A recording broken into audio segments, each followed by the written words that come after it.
ഓ കഴിഞ്ഞ ക്ലാസ്സിൽ നമ്മൾ പാസ്റ്റ് ടെൻസസ് ഏതൊക്കെയാണെന്ന് പറഞ്ഞിട്ടുണ്ടായിരുന്നു. ഇതിൽ പ്രധാനപ്പെട്ട 4 തരത്തിലുള്ള ടെൻസുകളുണ്ട്. അതും നമ്മൾ കഴിഞ്ഞ ക്ലാസ്സിൽ പറഞ്ഞിട്ടുണ്ടായിരുന്നു. അതുപോലെ ആദ്യത്തേതാണ് പാസ്റ്റ് സിമ്പിൾ ടെൻസ്.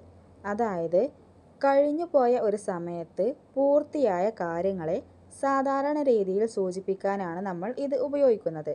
ഇതിൻ്റെ ഫോർമുല വരുന്നത് subject plus past form of verb two എന്നാണ്. അതായത് വെർബിൻ്റെ രണ്ടാമത്തെ രൂപം. നമുക്ക് ഉദാഹരണങ്ങൾ നോക്കാം. ആദ്യത്തെ എക്സാമ്പിൾ നോക്കൂ. He walk to school yesterday. അതായത് അവൻ ഇന്നലെ സ്കൂളിലേക്ക് നടന്നു. കഴിഞ്ഞ കാര്യമാണ്. അടുത്തത് ദേ വാച്ച്ഡ് എ മൂവി. അവർ ഒരു സിനിമ കണ്ടു. വളരെ എളുപ്പമല്ലേ? അപ്പോൾ കൂട്ടുകാരെ, ഇതാണ് സിമ്പിൾ പാസ്റ്റ് ടെൻസ് അല്ലെങ്കിൽ പാസ്റ്റ് സിമ്പിൾ ടെൻസ് എന്നും പറയാം.